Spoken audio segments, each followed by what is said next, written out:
welcome to this philanthropy webinar. I'll give more context about the specific webinar and the speakers in a minute.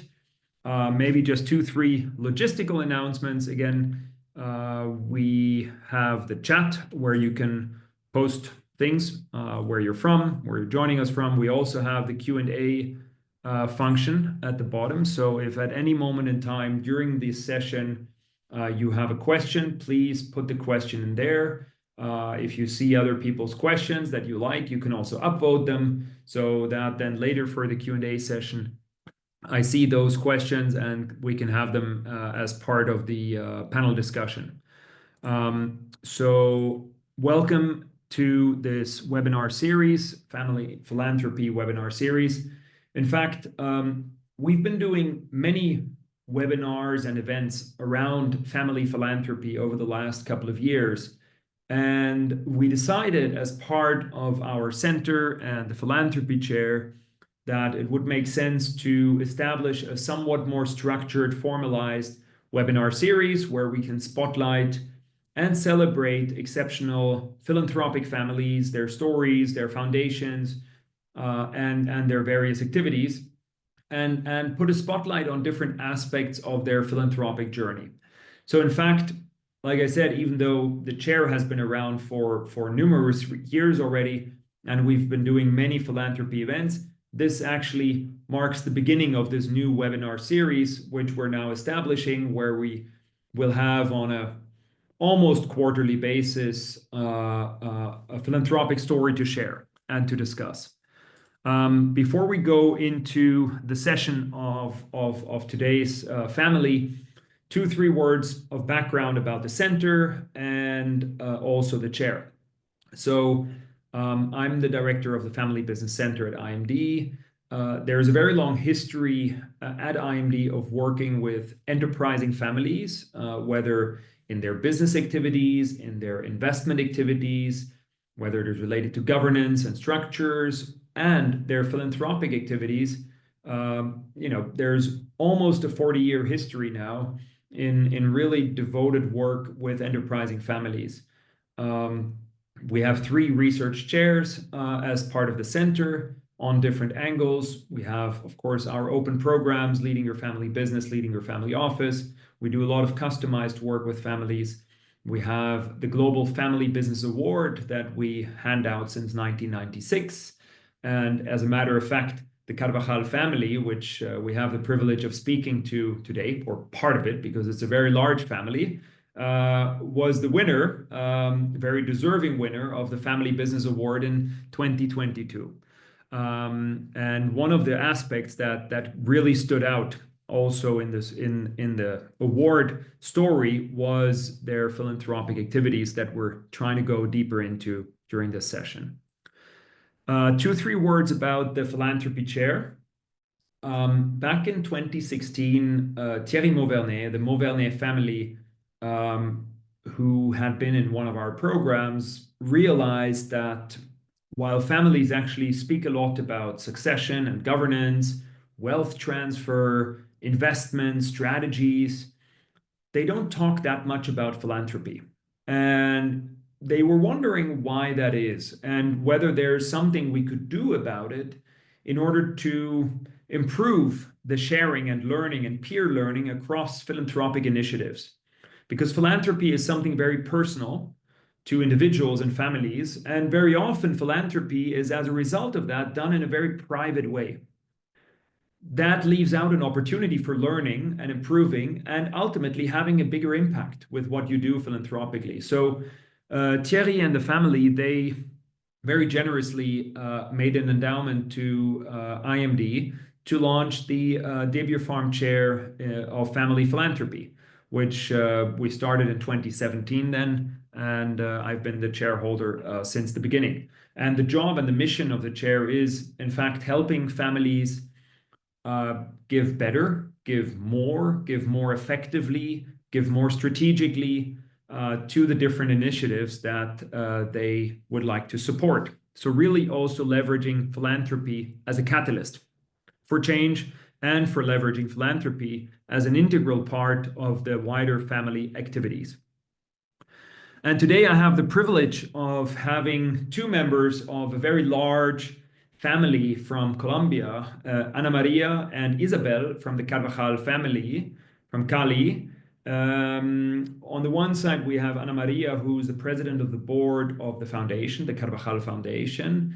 And we have Isabel, who is a member of the board of the foundation and as well, since very recently, the president of the family council, which in the Carvajal family plays a very critical role in keeping the entire family system active and connected. So I always look at the Carvajal family council a bit like the central nervous system of the entire family enterprise. So it's such a pleasure to have you with us today. Thank you so much for waking up at such an early time in Colombia to join us. And very excited to learn from you and listen to you.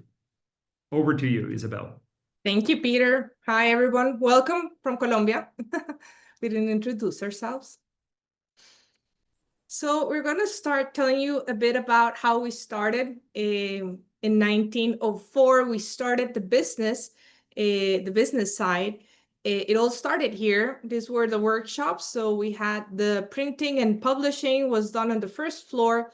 And in the second floor is where the family lived. It all started with Manuel Carvajal Valencia. He was a professor, a politician, a journalist, not a businessman. He sold his wife's land to buy a printing press. He imported the printing press from Europe with the objective of producing a newspaper called El Día, or The Day in English. And the sole purpose of the newspaper was to help create a department in Colombia, where we're currently based. It's our hometown. And to bring here the church, bring energy, bring running water, and develop the area. So that was the sole purpose for buying the printing press, selling the land, and producing the newspaper. We are now 121 years old, so we've survived 2 world wars, several global recessions, in Colombia, drug war and guerrilla as well, internet revolution, which nearly killed us, the global pandemic. In 2021, we had a social uprising in the city, and we didn't have access. Nothing was going in or out. It was a very difficult time.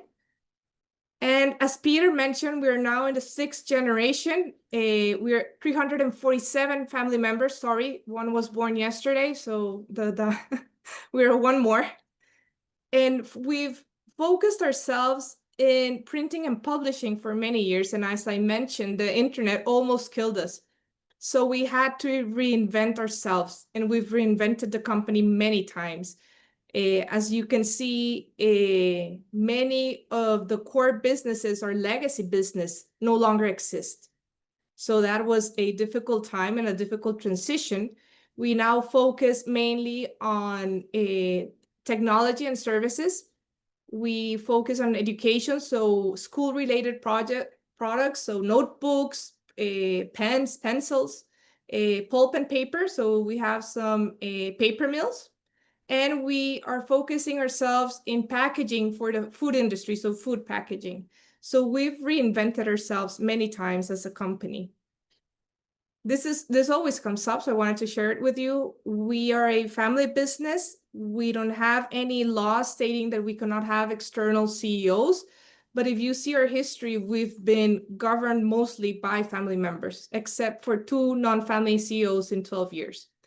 We've always been managed by family, so 2nd generation, a long period with the 5th generation, starting with my grandfather and Anita's grandfather as well.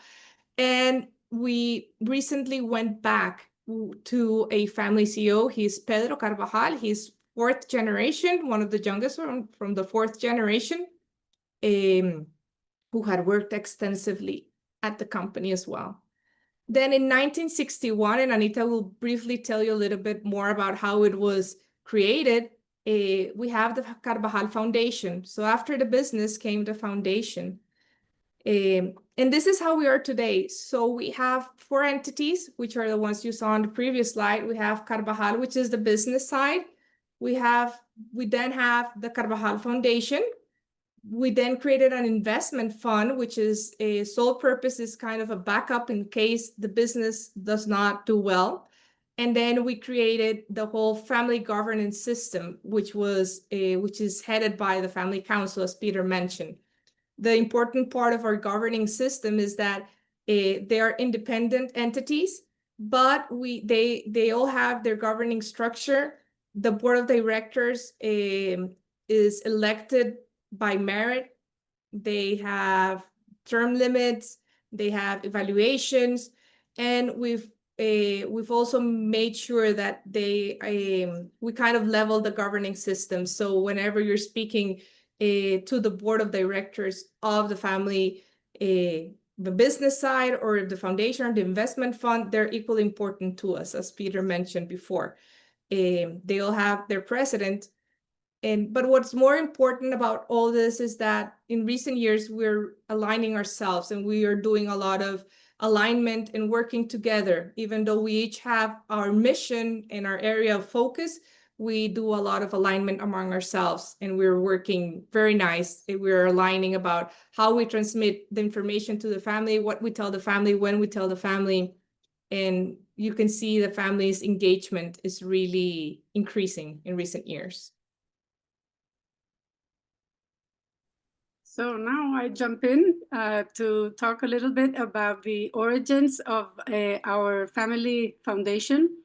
As Isabel said earlier, it all started in 1960 when Cali started to grow, the city started to grow, and a lot of slums started to grow around. There was increasing migration coming, particularly from the Pacific coast and from the south. And the family decided to do something about it. Especially our grandfather, he convinced his brothers and sisters and cousins to work on that. And in our family, we have very, deeply rooted in our DNA, this sense of social justice and this feeling that the bigger the privileges, the greater our responsibility to give back. So with that in mind, the family decided to create the foundation, which at that time was quite unique, or I would say even revolutionary, because in the past or in the recent decades, you see a lot of companies talking about sustainability, social responsibility, endowments. In Colombia, especially, that's a movement that started to grow in the 1990s. But in 1960, nobody talked about that. That was not an issue. In fact, there were only 5 foundations in Colombia in the entire country. So the family decided to jump in and to do something about this social crisis that was starting to grow. And the family decided to donate the 23% of the shares in the business to create the foundation, making it by far the largest shareholder of the company. So it is not a family donating a certain amount of money to create an endowment, but to making the foundation a shareholder of the company, which also in Colombia it's quite unique. The foundation has its own governance structure. It has its own staff, and we have very clear that our mandate is not to do the CSR of the business. Carvajal, the company, has its own sustainability model, its own KPIs, its own programs, to respond to social and environmental impacts of the company. So the foundation has nothing to do with that. This is something different. Oh, just a quick overview of the foundation to give you a sense. We are an operating foundation. We work in the ground. And our focus is to overcome poverty. We work every day to overcome the barriers of the people struggling to get out of poverty. And basically we do that through income generation, education, and social and emotional education. Of course, poverty has a lot of causes, a lot of variables around, but we decided to choose these three, and those are the focus of our work. It was founded in 1961. We have an annual budget around between $8 and $10 million, and 47% of that comes from our resources, and the rest comes from international aid organizations. We partner with the local and national governments. We partner with private companies, with other foundations, but close to half of the resources come from our own budget. We currently attend 900 families. That comes to 3,450 beneficiaries, approximately, in Cali, Buenaventura, Ginebra, Guachené, and Candelaria. We have a clear geographical focus. And of course, we privilege the poorest of the poor. In fact, 44% of the population we work with live with less than $3 per day. And when we come to Buenaventura, for example, that percentage rises up to 80%. So we are talking about really extreme poverty populations. We attend a large amount of beneficiaries. We have 6,300 students that participate in our e-learning platform. We have a very successful education program to overcome, the gap in learning disabilities, especially in reading and math. We attend 100,000 individuals with our library services, and we have community centers that bring to the community a lot of services. So in those community centers, you find banks, you find low-cost supermarkets, you find training programs. So those are centers to help the community overcome poverty. And on the right side, you see our favorite quote. This is our grandfather, Manuel. And he said, when he started with this idea of creating the foundation, that it was impossible for Carvajal to succeed among a sick social environment. So with that in mind, he came up with the idea of creating the foundation.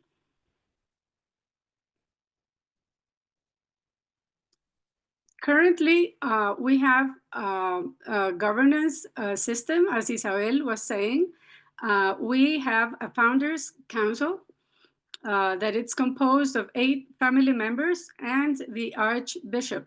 We come from a very Catholic family, and our ancestors wanted the church to have a place in the board and to participate actively in all the decisions of the foundation. And those family council members were elected by co-optation. That meant that the family branches had a seat in that council. And that's the founders council that supervises the foundation and meets twice a year, usually the beginning of the year, March approximately, and then by the end of the year. And then we have the board of directors that is a more hands-on entity. It's involved in day-to-day operation of the foundation. The board of directors meets 6 times per year, sometimes 8. And it's composed of 6 family members and 3 external members. And then we have the executive director. But right in this moment, we are in the process of remodeling and revising this governance system. We want to make it more simple, more agile. And what we are proposing and we are about to approve is one single board of directors that will run and supervise the entire foundation. And that new structure, that new entity, will be composed of, again, 6 family members and 3 external members. But the innovation here is that those members will be elected by merit. We have come up with a high standard profile. So what we will do as the company does is that we will invite the entire family to, to participate if they are willing to become a member of this entity. And then we will have an expert headhunter who will do the entire process to select those family members that are most qualified to the post. We will have term limits that we didn't have in the past, and we will have external evaluation every year. So in this, we are learning from the family and from the family council that already have these practices to redefine and to remodel the governance of the foundation. So we are about to approve that right in this moment. Just a quick note about some of the best practices we find, or at least factors that we find that have been useful for us. And Isa, you can jump in whenever you want. First, we have a Next Gen program that is carried out and coordinated by the Family Council that invites the new generations to participate in all of our entities, in the foundation as well. So they can volunteer, they can come to the board meetings. They are not allowed to vote, but they participate actively in all the sessions, and they can speak out and they can ask questions. And that way, we bring them, we invite them to fall in love with what we do. And hopefully, we look forward to having them as official members in the future. So that's a program that works very, very well.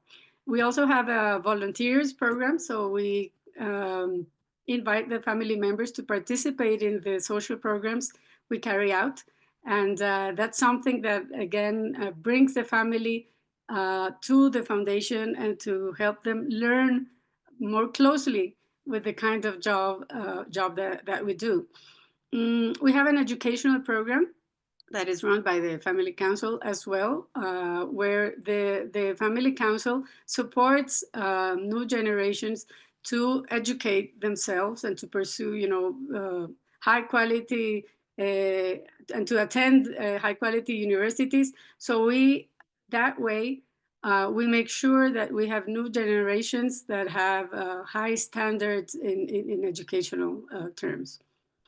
We welcome external evaluation of board members, as I was saying earlier, and that's something really, really crucial to guarantee that we have the appropriate skills in the board of the foundation.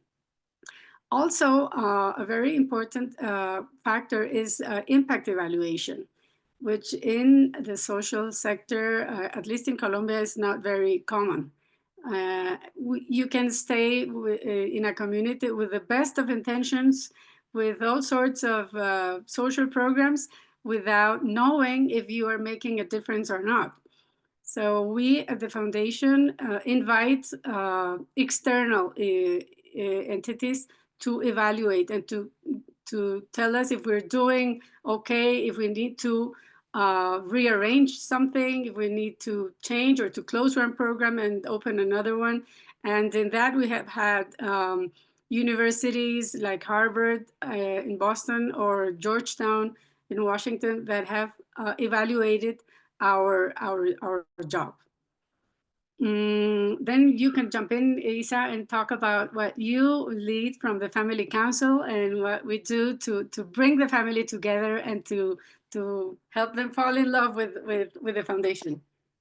So we have family assemblies twice a year. In those family assemblies, we give each of the family entities the same spot so they can present to the family what they're doing.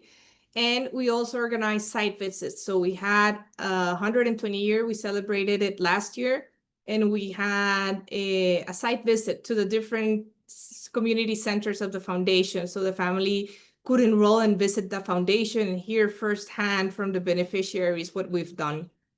As per the constant communication, as I mentioned before, we're almost a daily or weekly alignment among all the family institutions about what is going on, when we should communicate things to the family, the good, the bad, and the ugly as well. So if there's a political impact on something we're doing, or on the foundation side, on the business, or wherever, we are constantly communicating to the family.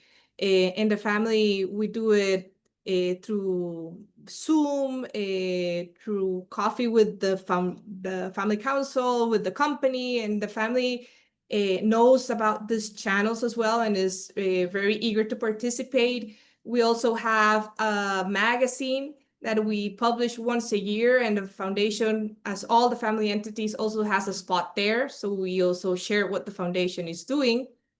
And then we are also planning on launching, as Ana Maria mentioned, we're focused on poverty and helping families overcome poverty. So we're also working to see if we can, as family members, adopt other families and help them overcome poverty. Ana Maria, anything else? The last practice, it's to institutionalize your giving. You know, the bylaws of the foundation, when it was created, stated that even if in the future, you know, the family decides to close the foundation, there is no way that the resources or the shares of the foundation, the shares that the foundation owns in Carvajal, can be distributed to the family. It is clearly stated in the bylaws that in case that that happens in the future, those shares have to be donated to a similar institution.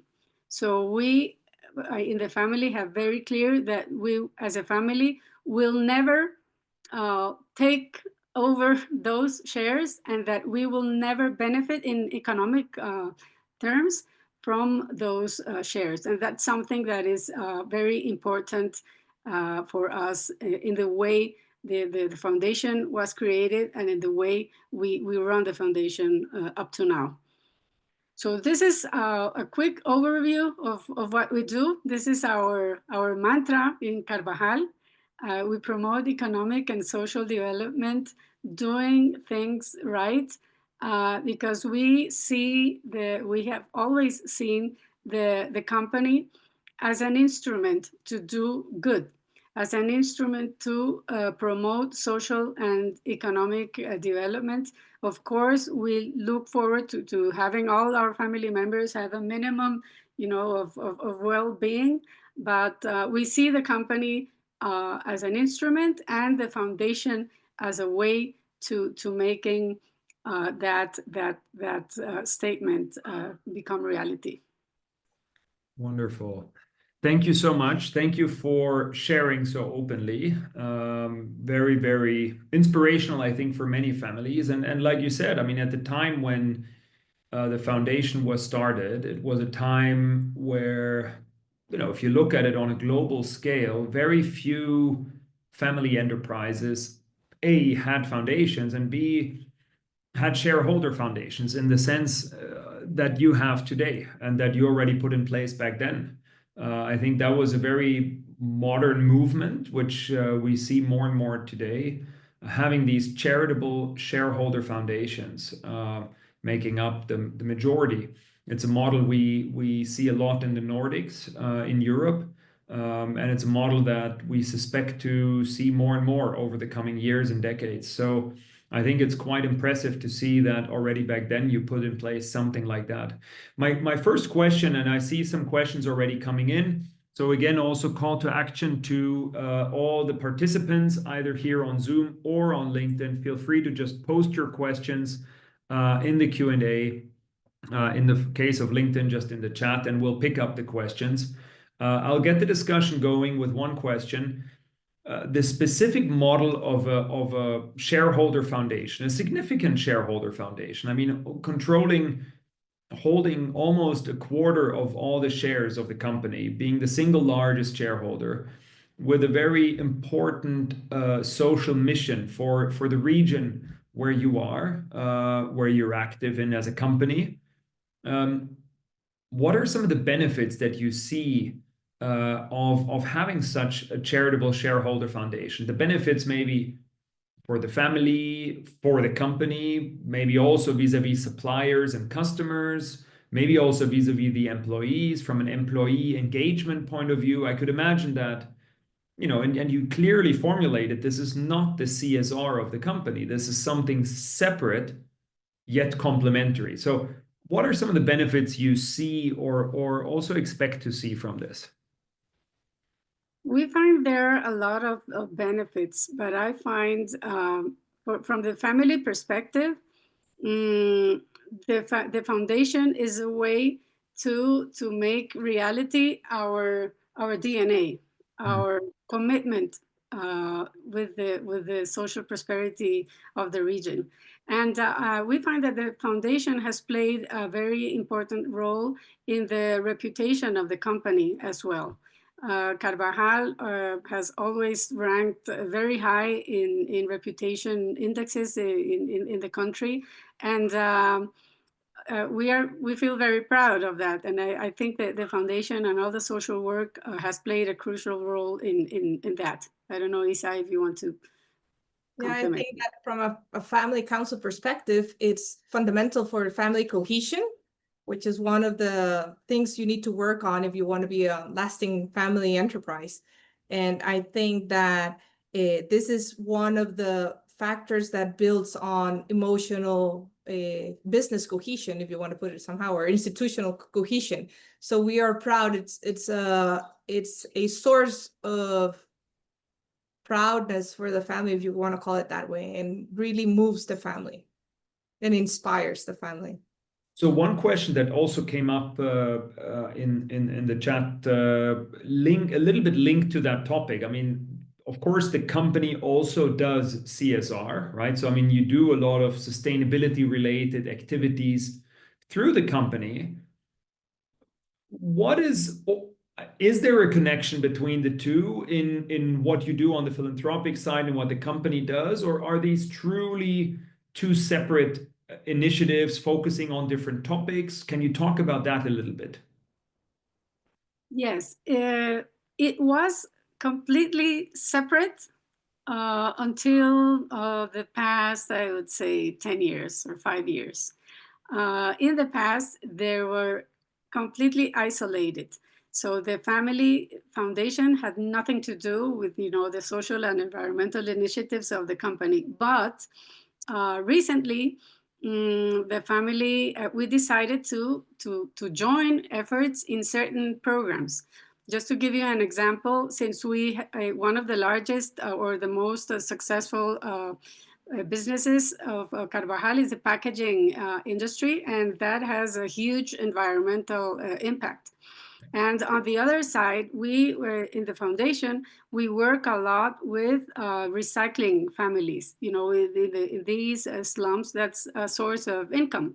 So that was the first time when the family and the foundation decided to work together, and the business decided to learn and to take advantage of the knowledge and the, you know, all the experiences of the foundation working with those families. So that's something recent, but we are increasingly cooperating with the company in those specific programs where we find there are, you know, commonalities. Yeah.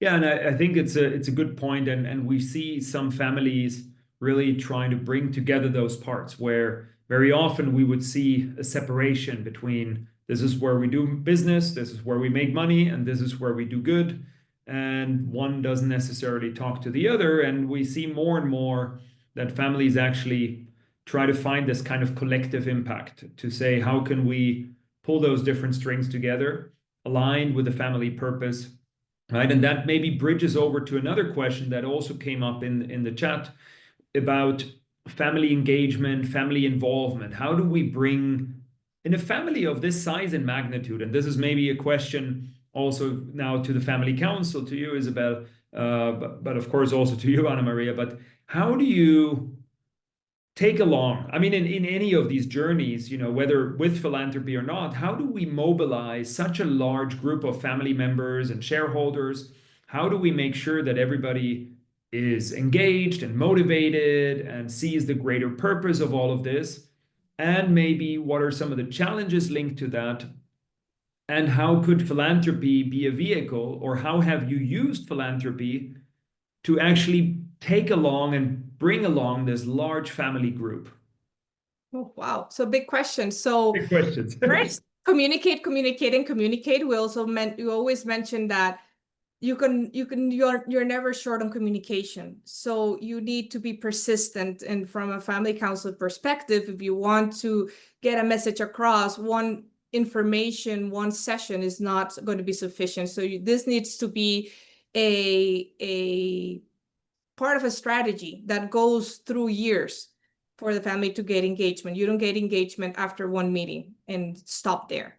The other thing is we're focusing a lot, as Ana Maria mentioned, in some of the best practices. You need to tailor in a large family by age group or age cohort.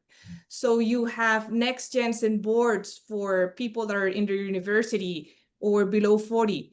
Then you have site visits, or you have summer internships for maybe kids that are finishing high school. You have site visits for adults in the family, or the donations. And so you need to tailor the communication and the activities by age cohort as well. That requires a lot of work and a lot of coordination and planning from both sides as well. You need to make them recurring. It's gonna be a one-time effort. You need to make it year after year. You need to have that. And I think that you can never underestimate the power of site visits if you can do that with your family.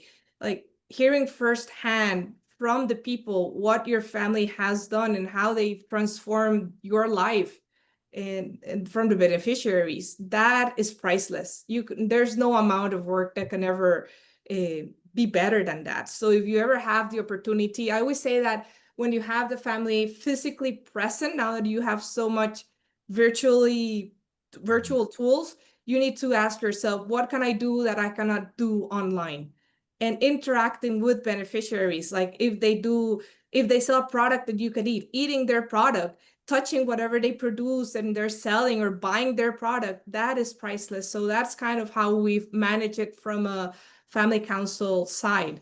Really trying to make the most whenever we are physically present, and then being consistent and not letting a year go by without hearing from the foundation, and not interacting with the family.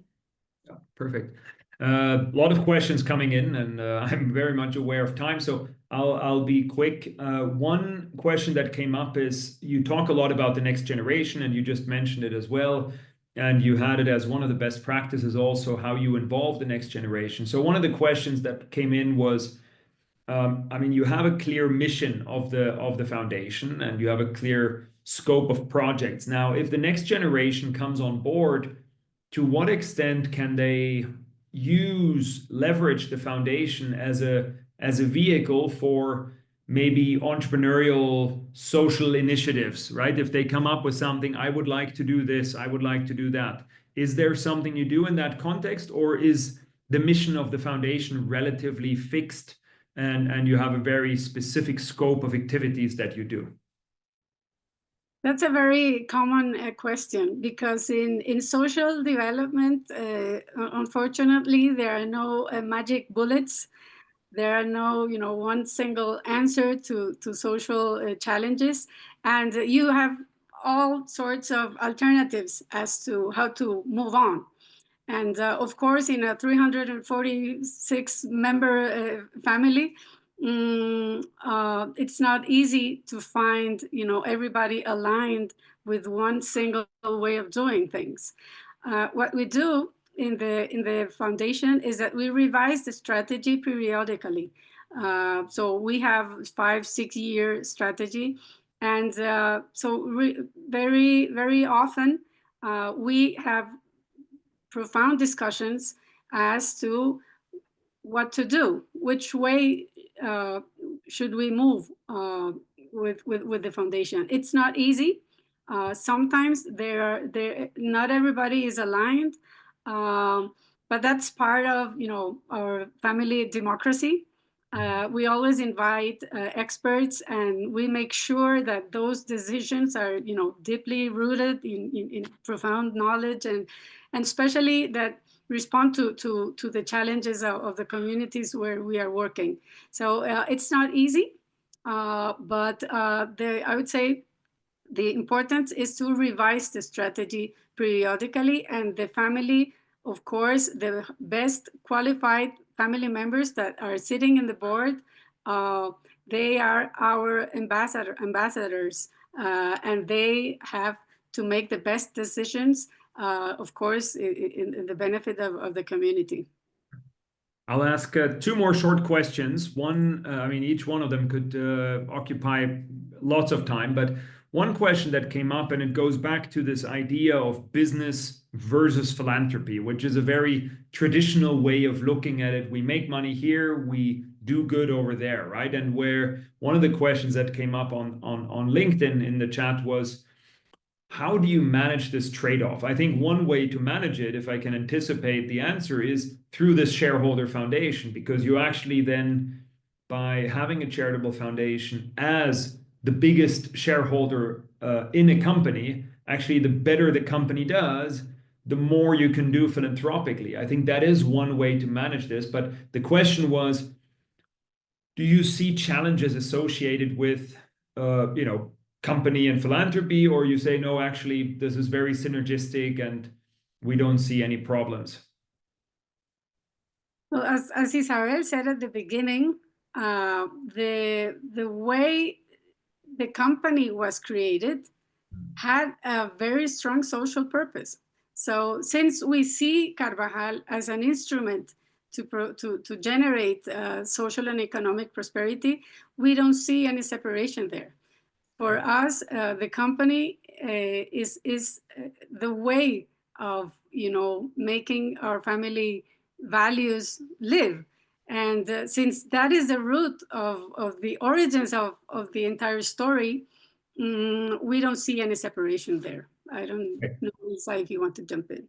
No, we don't see it. We have the values from the company and values from the family. And when you look at them, there are three values we share, even though they were defined in separate moments. And one is social responsibility. So that, as Anita mentioned, is really ingrained in us. That the whole giving back and doing a greater good, that's our purpose. So it's really ingrained in us. Maybe last question, and then we'll have to bring this to a close, unfortunately. There were some questions about learning, and you mentioned something, sending family members to specific philanthropy classes. So one question was, which ones? Are there specific ones you could recommend? And the other one, because you mentioned sending specific family members to philanthropy trainings, and the other one was related to, do you interact with and meet with other families on their philanthropic journeys for this cross exchange and learning? So both questions related to learning, if you can share a bit. So I can start with the educational part. So as part of the investment fund, we pay for part of the education for family members. So once again, ingrained in our values is part of solidarity. So giving back to the communities we serve as a company, to the underprivileged communities that surround us and where we live, and also to the family. So as the shareholder group grew, people don't have the same economic capacity. So we decided as a family that for us, we consider it key for a family to have a health, education, and housing. So we have the investment fund pays for part of that. And when we talk about education, is that we finance the education of the family through generations, meaning that many family members can go to universities that if it weren't for the help, they couldn't attend. And that has helped us keep a very educated, high-level education among the shareholder group. And they're returning to us. So how do they return that? Is when they participate in the governance structures, when they participate in any of the programs. That's the way of the family giving back through the education they've received through all of their different initiatives. And I think, once again, that's one of the key aspects to maintain family unity throughout the years. Yeah, absolutely, especially in such a large family system, right? Yeah. Just to add in, we don't recommend specific programs, but we do invite all family members to achieve high education standards. And a great portion of the family now lives abroad. And they have the chance to attend, universities in Europe, in the States, and those who live in Colombia as well, with the aid, the support of this educational fund Isabel was mentioning, they also have the opportunity to attend, high quality universities and programs. So it's a broader, the education fund that you have. I think the question of the candidate, I think, understood more something specific around philanthropy, but this is, of course, a broader education approach that you have, which is important. This brings us to the end. I would like to thank you so much for opening up, for sharing. Congratulations again on all the great work that you are doing as a family. I mean, for us, it's such a privilege to spend all this quality time with you, of course, in the context of the Family Business Award and where we had so many sessions together also already. So thank you so much and congratulations again. Huge inspiration for many families. So to all the participants, thank you so much for joining. Here, just a brief sneak preview for the second webinar in this series on September 25. We'll have a session with Thierry Mauvernet, actually the generous donor of the Debia Farm chair that I'm holding and that is supporting the speaker series. Also a very inspirational story around strategic philanthropy and how they systematically integrate philanthropic activity as part of their family enterprise system. So please pencil in the date already in your agenda. And I hope to see many of you there. And with that, I will say goodbye, good afternoon, good evening, and good rest of the day to all of you. Thank you so much. Thank you. Thank you. Bye.